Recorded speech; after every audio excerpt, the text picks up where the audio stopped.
Padahal membangun negara ini nggak bisa musuhan, berkawan. Saya lihat Presiden Prabowo, dia bilang sama saya, dia bilang, Bang, ngapain kita bermusuhan, Bang? Gitu.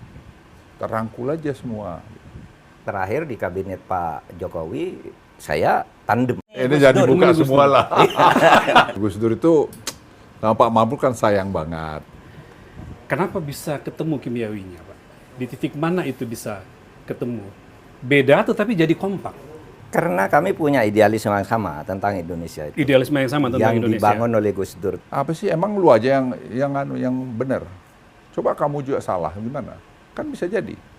Jadi dulu lu berkuasa, betul. Apakah dengan Pak Jokowi sudah dibicarakan waktu itu? Tapi biasanya kalau sudah lewat Pak Luhut kan A1 itu. Pak Luhut bilang, ini Menko Polhukam sudah bilang gitu. Laksanakan. Selesai. Telo. Kita bicara santai, tapi lalu berbagi cerita dan berbagi inspirasi buat kita semua, buat Anda semua. Nah, yang paling istimewa malam ini adalah episode perdananya, dan kita kehadiran the real bestie of Mahfud MD adalah Luhut Binsar Panjaitan. Terima kasih Pak Luhut. Thanks for coming, Pak. Ya, silakan Pak Mahfud, your show Pak, silakan Pak. Apa yang bisa diceritakan dengan Pak Iya, Luhut? banyak hal ya.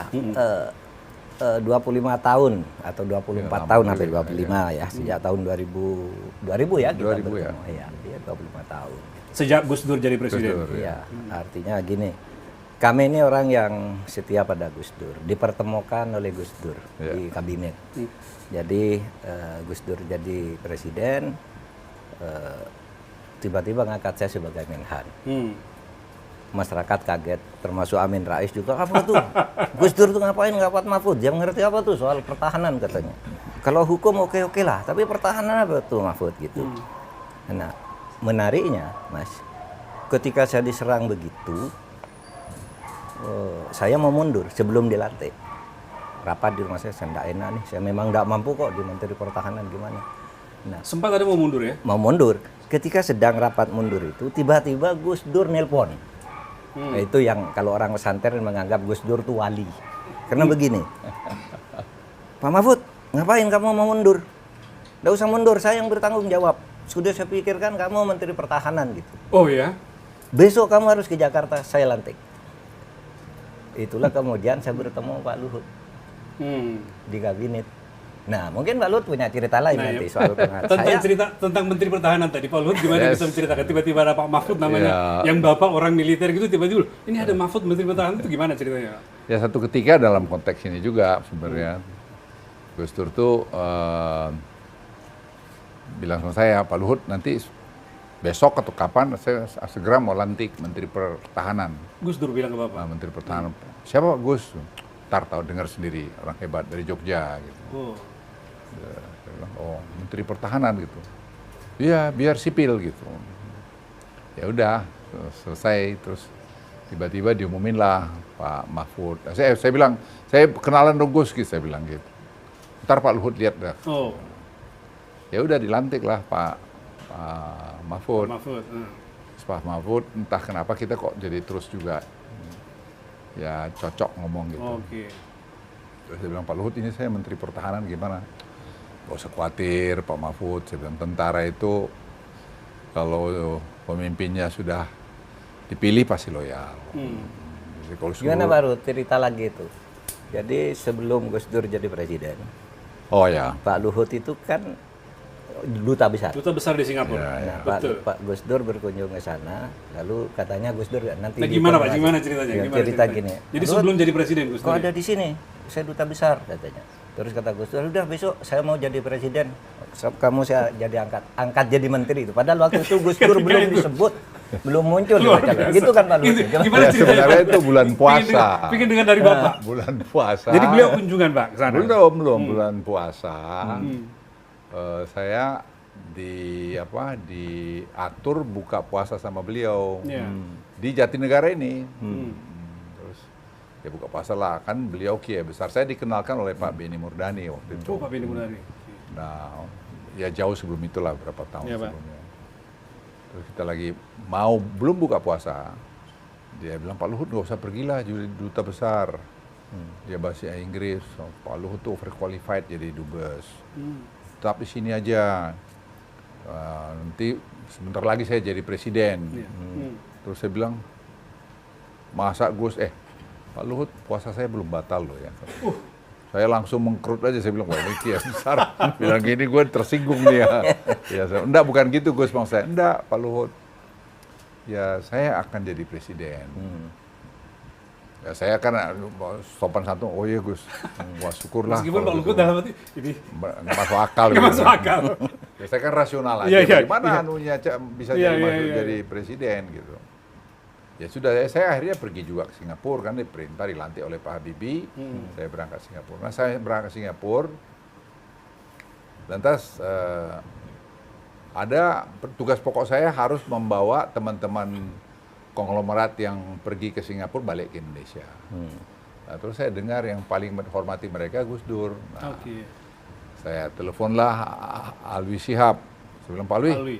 bisa nggak nih, bisa bawa Gus Dur nggak? Nanti saya bikin data diskusi di sini untuk beliau kasih address apa gitu. Bisa Pak Luhut. Tapi kita nggak ada ongkos gitu. Saya bilang, wah, lah yuk nanti saya cariin lah ongkosnya dari mana gitu. Ya cari, dapat ongkos lah. Datanglah ke Singapura, bicaralah di situ. Waktu itu beliau ketua PBNU ya Pak ya? Masih ketua Masih PBNU ya, betul ya Pak? Betul ya. Jadi waktu bicara di kedutaan, terus dia ngomongnya, kan saya bilang bahasa Indonesia. Iya. Terus tiba-tiba dari belakang bilang, dia bilang,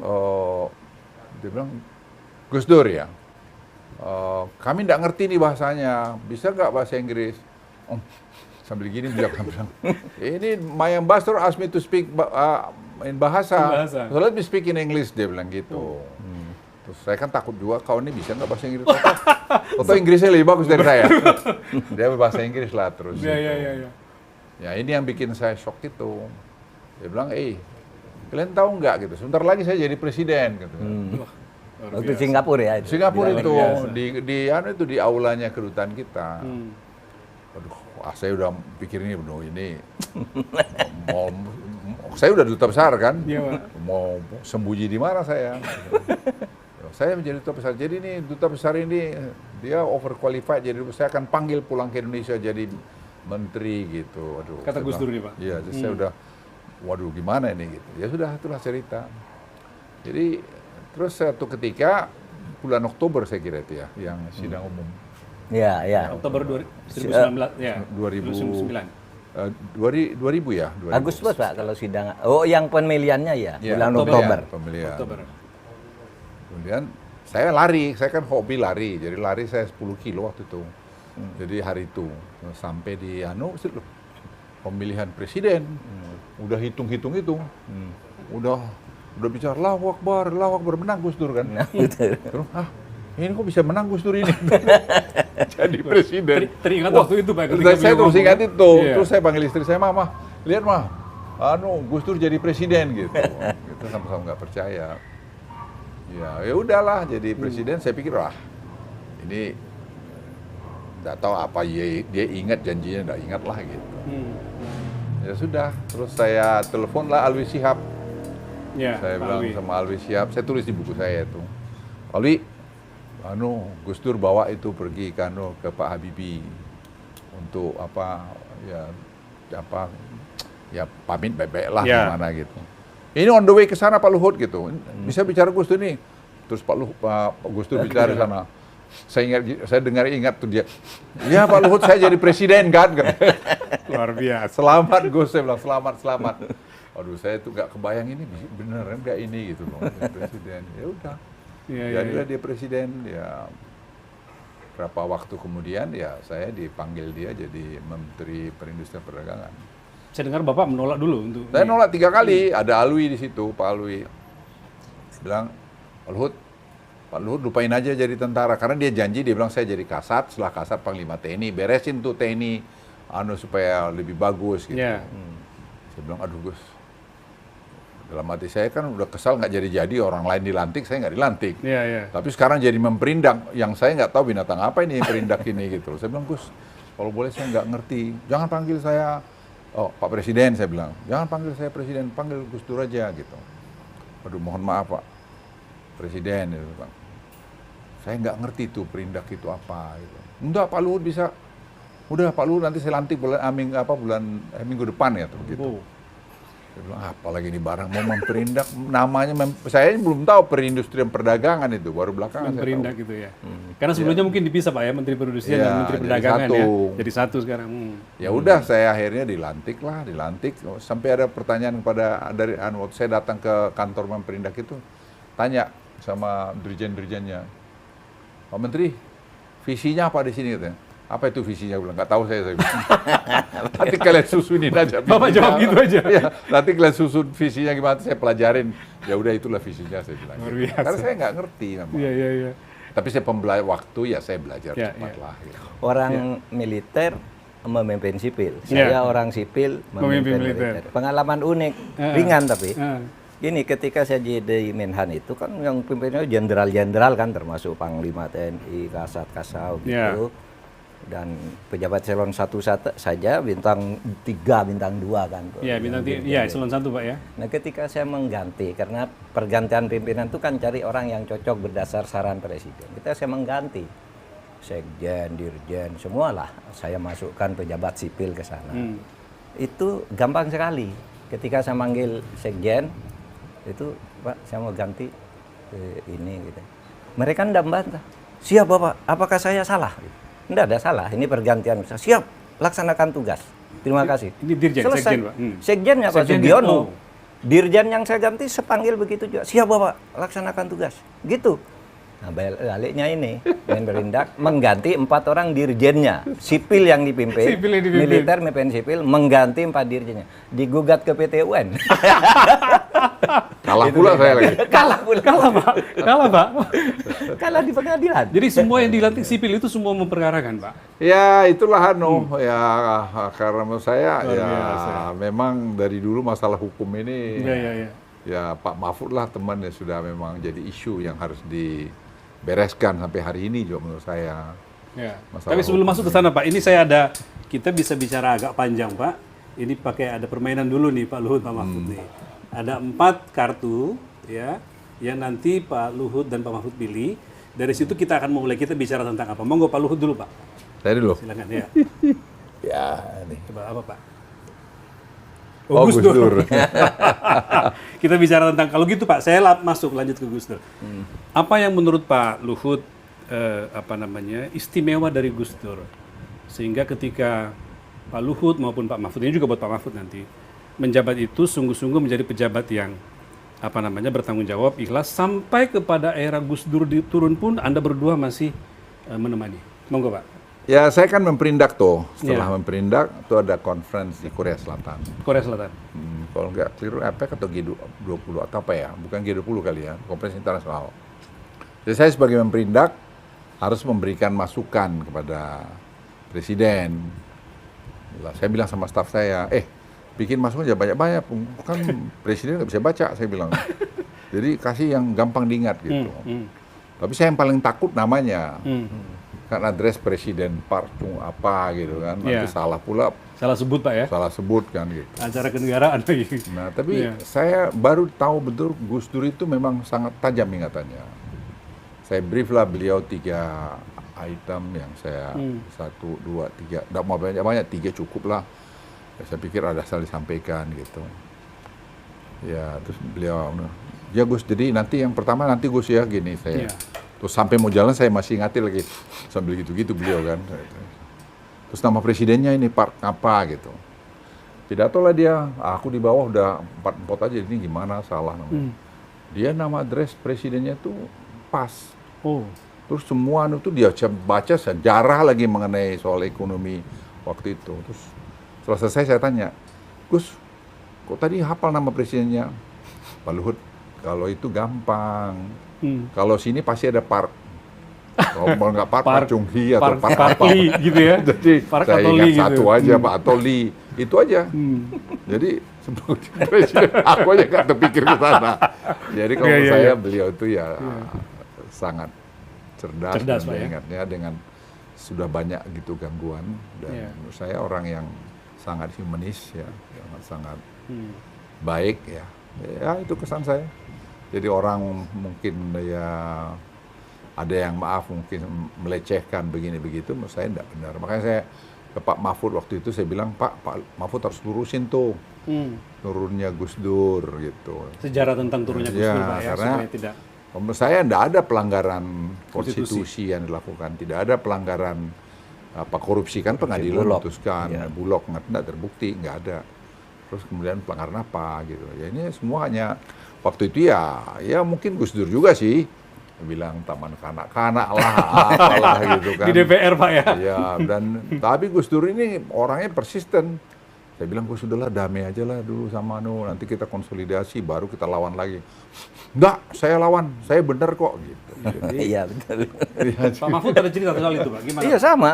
Jadi ketika sudah mau diturunkan itu kan, lalu saya, Pak Alwi sama Khofifah diutus oleh Gus Dur ketemu Hamzah Has sebagai ketua umum P3. Lalu bertemulah kami bersama Pak Taufik Kemas, Hamzah Has, Akbar Tanjung, didampingi oleh sekjen masing-masing. Kita, Pak, ini Gus Dur kan tidak ada salahnya, kenapa mau diberhentikan? Singkatnya terjadilah kesepakatan. Pak Taufik Kemas, ya udahlah Mas Dur nggak usah turun. Tapi besok kebijakannya diubah, menterinya dilomba, dan kami yang mengusulkan menteri, jangan Gus Dur milih sendiri gitu. Jadi nego lah kira-kira gitu, kami kan partai punya tokoh, masa ngambil sendiri yang bukan tokoh gitu, yang bukan tokoh partai diambil sendiri. Pak Luhut duduk tawa. Saya sampaikan ke Gus Dur, nggak bisa, ini soal konstitusi, saya lebih baik jatuh, kata Gus Dur, daripada saya didikte oleh partai-partai. Itu Gus Dur. Jadi keteguhannya pada konstitusi keteguhannya pada Gus Dur. Saya menghadap dia bersama Hilal Hamdi di berak meja itu. Saya lebih baik dan jadi presiden kalau saya mau didikte oleh partai. Konstitusi mengatakan ini sistem presidensial, artinya saya, kata Gus Dur. Ya jatuh. Di urut-urutannya jatuh aja. Nggak mau kompromi. Itu dia. Sangat ini ya. Ingatannya juga kuat. Kan waktu saya jadi Menhan itu ada kerusuhan di Aceh ya. Pemberontakan gerakan Aceh Merdeka. Gerakan Aceh Merdeka, ya. Masif sekali. Mau berontak minta merdeka, apalah. Wah, ini gimana nih keamanan kan? Saya telepon Gus Dur. Gus Dur waktu itu sedang Singapura. Gus, ini di Aceh gawat ini. Apa? Ada demo besar-besaran, Gus. Ribuan orang mengepung Masjid Baitur Rahman minta Gus Dur turun gitu. Apa katanya? Udah ini telepon orang ini aja. Yang mengagumkan bagi saya itu bukan soal dia meremehkan demo itu. Hafal nomor telepon, dia kan enggak bisa ngelihat. Ini namanya ini namanya hafal luar kepala dia. Pak Mahfud menyaksikan itu. Loh, saya yang nerima. Sehingga saya telepon orang-orang tuh di Aceh, gimana? Hafal dia nomor teleponnya. Orang-orang itu kalau tentara sih saya bisa cari nomornya, kalau pejabat cari. Orang-orang tokoh masyarakat Aceh. Ini nomor teleponnya. Yang pegang teleponnya ini, hafal dia banyak sekali. Nah, itu kata ini. Ingatannya sangat kuat Gus Dur itu. Nah, sekarang tentang kan menterinya Gus Dur ada banyak ya, Pak Luhut ya, Pak Mahfud ya. Jadi, tapi pertanyaan saya, apa yang membuat Pak Mahfud dan Pak Luhut itu menjadi berteman, menjadi bersahabat, Pak? Apakah punya pemahaman visi yang sama terhadap Gus Dur sehingga dua-duanya bisa kompak dan bisa berhubungan sampai sekarang? Apa, Pak, yang kira-kira? Kami tidak pernah berjanji ya dengan Pak Luhut bahwa kami akan bersatu, akan kompak gitu. Tapi Gus Dur punya daya panggil mempersatukan, saya kira. Karena idenya yang selalu dilontarkan itu selalu nilai rasional yang ditunjukkan itu dan berani. Pak Luhut tentara soalnya kan, lihat orang berani kayak gini kan seneng. Saya orang Madura seneng juga. Iya. Jadi sering ketemu. Ya? Tetapi yang sebenarnya lebih akrab lagi saya dengan Pak Luhut itu sesudah Gus Dur jatuh. Nah, orang baru jatuh kan kesepian ya. Nah, yang sering ketemu nemenin Gus Dur tuh saya dan Pak Luhut ke rumah Pak Luhut. Sementara yang lain mungkin udah mulai meninggalkan gitu. Banyak yang meninggalkan. Banyak meninggalkan. Dari Pak Luhut ini bukan karena ya, Pak Luhut diperhatikan betul tuh keluarga Gus Dur. Ya, Bu Sinta. Bahkan ajudannya tuh Sulaiman ikut enggak ikut ya. Oh, Mas Sulaiman yang membawa keretanya Gus Dur itu. Begitu Gus Dur meninggal. Oh ya, ikut Pak Luhut. Pegawainya Pak Luhut sampai sekarang. Oh, enggak merhatikan ijazah apa, pokoknya mau kerja sama Mas Sulaiman ikut saya, Pak. Ingat saya, Pak. Ingat kan? Yang selalu membawa kursi ke ininya Gus Dur. Ya, sangat kepada keluarga Gus Dur lah. Kalau saya cerita ke Pak Luhut, ya terima kasih kita dibesarkan oleh Gus Dur kan gitu ceritanya. Saya juga sama kan. Diangkat secara tiba-tiba dan dengan tulus tanpa nego-nego uang, tanpa apa gitu, langsung ditunjuk, pokoknya kamu di situ gitu. Ketika ditanya saya tugas apa Gus, loh Saya juga nggak tahu, kata Gus Dur. Saya tidak nggak tahu, kamu kan profesor, masa tanya ke saya, katanya. Loh Gus, saya nggak punya pengalaman di sini. Loh saya juga jadi presiden nggak punya pengalaman. Ketika itu Jadul langsung ke top gitu aja kok repot gitu Pak ya. Iya Pak Luhut ya. Jadi Pak Luhut ada tawaran untuk meninggalkan Gus Dur juga? Ya, ada cerita ya gimana, sama Pak? seperti Pak Ya, Pak. Mahfud, tapi saya bilang ya sama yang bersangkutan saya bilang yang ngangkat saya kan Gus Dur gitu. Iya. Dan yang naikin pangkat saya Gus Dur. Lah yang beri kesempatan saya ini semua jadi terhormat kan Gus Dur. Masa nanti saya tulis di buku saya kok itu. Kapalnya ini mau karam begini, saya loncat dari kapalnya. Nanti orang bilang apa sama anak cucu saya? Kakekmu tuh nggak tahu budi, nggak tahu kesetiaan, taunya mau enak aja gitu. Jadi saya bilang saya enggak akan meninggalkan Gus Dur. Biarlah sama-sama karam, nggak apa-apa lah gitu. Pak Luhut bilang gitu. Ya, terus ini yang senior saya juga. Dia bilang tapi Hud begini, saya bilang nggak apa-apalah Bang, saya bilang ya kalau karam, tapi saya bayangin Bang nanti orang-orang bilang ke anak cucu saya, kakek kamu tuh rumahnya pengkhianat itu, hanya tahu mau enak aja gitu, kan nggak bagus gitu. Dan saya kan prajurit Kopassus, jadi masa saya keadaan yang begini saya tinggalkan atasan saya, kan sampai hari ini atasan saya masih, ya, kan baru dia diturunkan besoknya. Ya. Jadi sebenarnya seperti ini pembelajaran saya terus terang sedih. Beliau turunkan karena saya pikir apa sih salahnya gitu, karena proses diturunkan tuh kayak Pak Mahfud juga suka ketemu, saya juga bicara dan juga bujuk Gus Dur supaya mau kompromi lah sama DPR itu gitu. Apa itu taman kanak-kanak Pak Luhut? Pokoknya enggak, saya enggak mau, saya presiden biasa, gitu. Pak, ya, Enggak mau. Kita lawan gitu loh. lawan. Wah, saya bilang sih, janganlah Gus gitu. Ya, tapi ya itulah cerita. Berani meninggalkan gelanggang, sungguh pun konstitusi, demi mengamankan konstitusi Pak ya. Ya, akhirnya beliau turun ya, tapi saya tetap setia pada ya Gus Dur sebagai bekas atasan saya setelah itu. Saya pikir, kan si Sulaiman itu kan yang megang tasnya Ya, Gus Dur segala betul. macam. Betul, yang dampingi, yang Ya, dorong. jadi kan saya tanya Sulaiman, ya kan saya tanya sama Man, Gus Dur ada uangnya nggak ada? Pak Menteri nggak ada lagi uangnya, tinggal 20 juta atau berapa gitu. Jadi kemana? Ya nggak ada gitu loh. Luar biasa. Jadi orang bilang apa Gus Dur, ya mungkin ada orang ngasih dia duit, tapi dia nggak tahu dia kasih karena betul itu. Saya kira ada ngasih duit, tapi dia bilang, Pak Luhut, ini kan yang datang ke saya banyak nih kiai-kiai kampung. Lah itu kan kalau di budaya kami kan mesti disangonin pulang gitu. Ya, situlah saya tahu budaya ini kan budaya ini. Betul. Budaya dalam konteks jangan dilihat dari sisi negatif, bisa aja dilihat sisi negatif. Tapi saya pikir budaya kebersamaan yang dikasih juga enggak ya banyak-banyak ya memang ya budayanya aja. Ongkos pulang dari kiai-kiai kampung. Bisyarah namanya Pak itu Pak.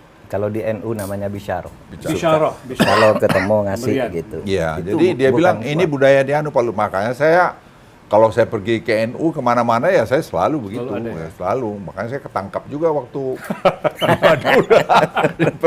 Padahal saya ngasih sama almarhum. Yang ada videonya itu ya Pak? Ya, tapi saya Ya di sebenarnya Bangkalan ya. Bangkalan.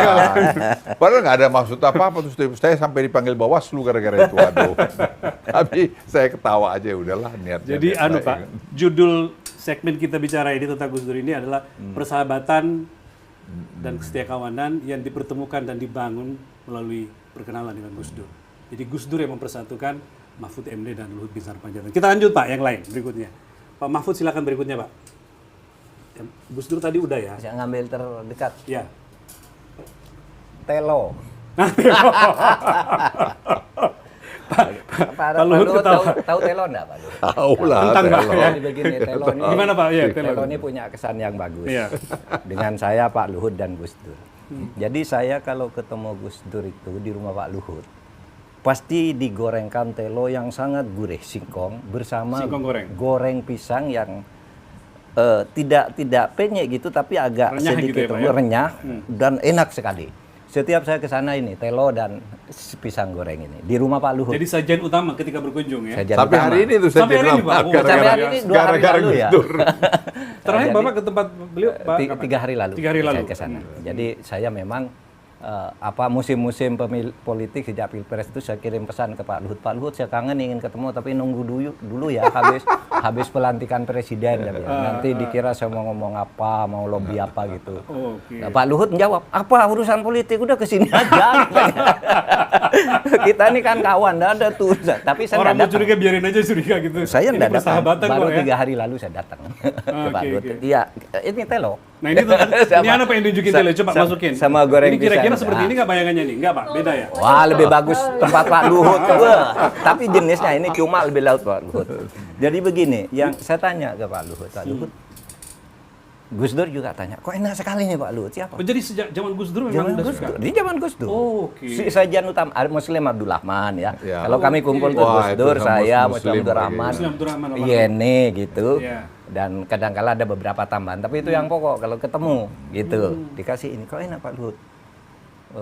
Iya ini anu Pak, Gus, pembantu saya yang masak.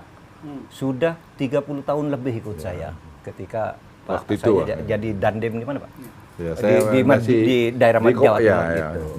Ini ikut saya dan udah kalau masak gini kerasan di sini saya juga masakannya cocok dan kalau masakan gini dia yang selalu buat. Pembantu Pak Luhut. Nah itu namanya apa? Mbak Sur. Mbak Sur. Mbak Sur, Tahu nggak, oke. Mas Mbak Sur ini? Iya, gimana ceritanya Pak? Berita kemarin ya ketika Pak Luhut jadi Marinvest, saya Menko Polhukam, kan itu dimuat berita pelepasan Mbak Sur sebagai pembantu Pak Luhut. Pelepasan? Dilepas resmi oleh keluarganya, anak-anaknya Pak Luhut cium tangan semua. Setelah berapa tahun Pak? Ya, 30, Tahun 34 tahun lah ya. Oh, Tahun 2022. Dilepas. Waktu dengan Pak Luhut, Luar dengan biasa. Gus Dur itu baru diberhentikan, 2000 itu baru sekian belas tahun kali ya. Nah sekarang udah 37 tahun. Dilepas oleh keluarganya Pak Luhut. Pak Luhut. Dan anak-anaknya Pak Luhut cium tangan mengucapkan terima kasih. Orang ini mengabdi kepada saya. Gitu sementara keluarganya sendiri sudah lama menunggu, dia pensiun oleh Pak Luhut. Dan dinaikkan haji. Pak Luhut orang Kristen tapi dia disuruh Luar naik biasa. Pak Luhut. Naik Itu. haji Pak berarti ya? Ya, Dia naik haji kan Pak? haji, Iya. haji. Mbak Sur. Nah, itu namanya Mbak Sur yang masak gini nih. Iya. Dan itu si Sulaiman suka telepon kalau Gus mau datang. Dia bilang, Pak Luhut, Gus Dur tanya, ada pisang gorengnya nggak sama singkongnya? Sama singkongnya. Gitu. Udah beres, man, tenang aja gitu. Jadi Gus Dur ya suka ini, tapi juga suka makan enak juga. Makanya gulanya Mau terus. Segala macam makan Pak ya. Itu juga jadi masalah. pembukanya. Ya ini suka marah ngingatin saya tuh. Iya. Pak jangan bikin yang enak-enak tuh makan Gus Dur. Nah ya sudahlah. Ya, Gus Dur sama Mas Muslim almarhum ya sama Pak Mahfud lah Iya. kita. Iya. Sama Mas Muslim. Tapi begini juga ini yang ya agak mengharukan, agak membanggakan juga. Sesudah saya jadi menteri berhenti kan, saya ikut PKB. Ya. Saya ikut PKB itu kan harus berhenti sebagai PNS, pegawai negeri sipil. Seharusnya